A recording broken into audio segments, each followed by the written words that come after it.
Saudara, bendera Iran raksasa dikibarkan di pusat kota Los Angeles dalam aksi unjuk rasa besar-besaran untuk mendukung para demonstran anti pemerintahan di Iran. Visual udara ini, saudara, menunjukkan aksi unjuk rasa di dekat balai kota Los Angeles pada minggu waktu setempat. Para demonstran membentangkan dan juga menjunjung tinggi bendera raksasa Iran era pra-revolusi sebagai simbol perlawanan terhadap rezim saat ini, saudara. Bendera ini merupakan panji resmi Iran era pra-revolusi pada tahun 1979 yang kini diadopsi oleh para aktivis sebagai simbol perlawanan terhadap pemerintahan saat ini. Los Angeles, saudara, dikenal sebagai populasi diaspora Iran terbesar di luar negeri.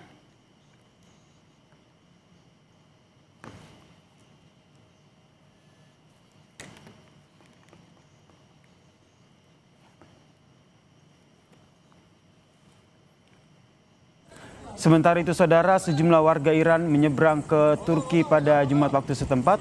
Namun perjalanan itu bukan untuk mengungsi, melainkan untuk mengakses layanan internet yang diblokir sejak awal Januari. Beberapa pelintasan perbatasan di Provinsi Van Turki Timur mengaku hanya melakukan perjalanan singkat untuk menghindari pemadaman komunikasi di Iran. Mereka menyebut akses internet di Iran diblokir sejak 8 Januari lalu.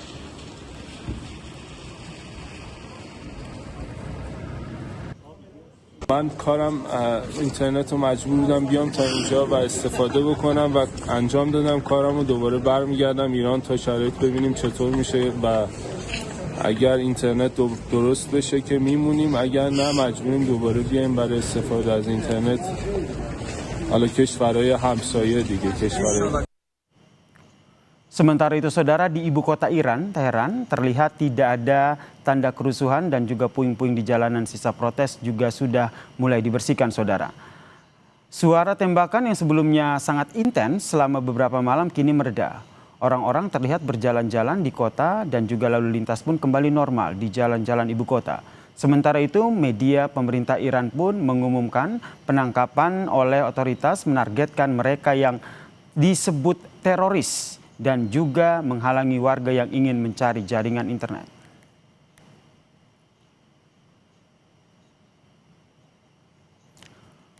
Lebih lanjut soal tensi hubungan Iran dan Amerika Serikat, kami membahasnya dengan pengamat hubungan internasional Mas Teguh Rejasa. Selamat petang, Mas Teguh.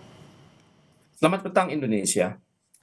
Mas Teguh, kalau kita lihat perkembangan dari tensi hubungan antara Amerika Serikat dan juga Iran ini seperti apa? Karena kalau kita lihat di Teheran sendiri aksi protesnya sudah mulai mereda, tapi di sisi lain di Los Angeles, di sana justru diaspora Iran justru melakukan aksi unjuk rasa besar-besaran mendukung demonstran anti pemerintahan saat ini. Apa yang Anda baca?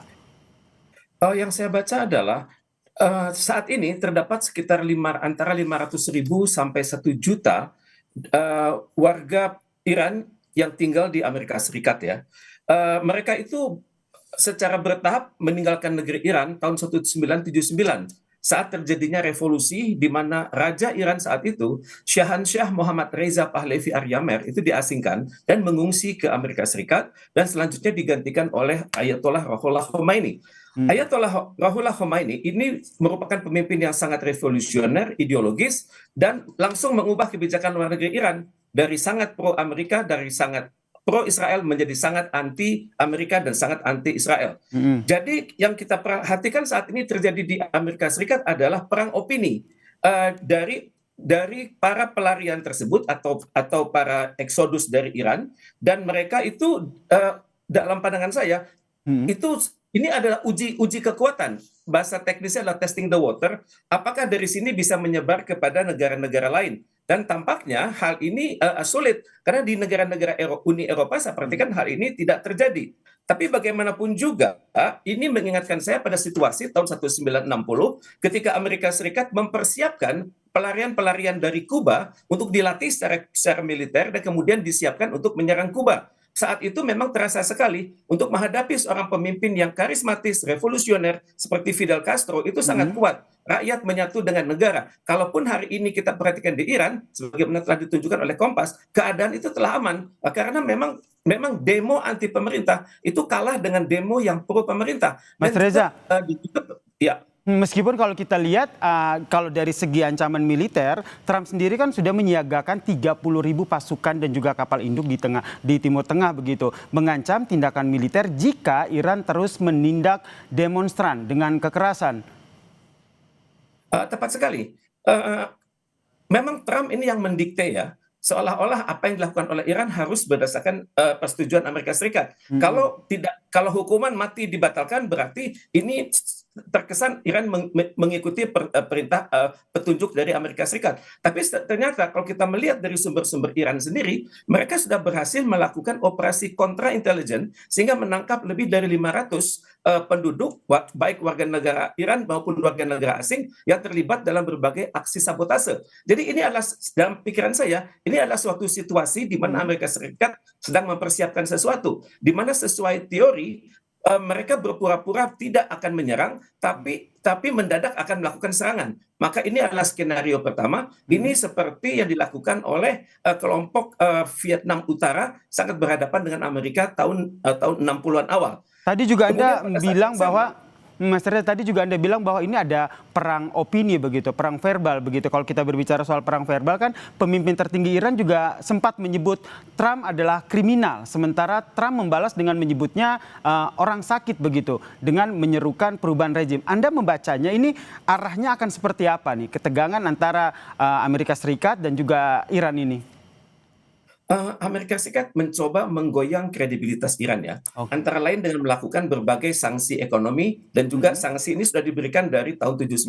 Kalau kita merujuk pada piagam PBB, khususnya pasal 2 itu dikatakan bahwa masing-masing negara itu tidak boleh menggunakan ancaman atau kekuatan terhadap integritas teritorial atau kemerdekaan politik negara lain. Juga negara tidak boleh melakukan ancaman intervensi dan apalagi Amerika Serikat mengatakan untuk para demonstran Anda tenang, bantuan sedang menunggu. Pada saat yang sama, ketiadaan perang ini juga digunakan oleh pimpinan tertinggi Iran untuk melakukan konsolidasi dengan dengan unit-unit yang berada di bawah Ayatollah tersebut. Misalnya pimpinan eksekutif namanya Supreme Leaders Office, kemudian Revolutionary Guard, kemudian lembaga-lembaga intelijen, kemudian lembaga-lembaga ekonomi yang pro kepada pemerintah. Jadi menurut Anda ketegangan antara Iran dan juga Amerika Serikat ini masih terus berlanjut? Jika iya, bagaimana dengan peran dan juga pengaruh negara-negara tetangga Iran, termasuk Timur Tengah?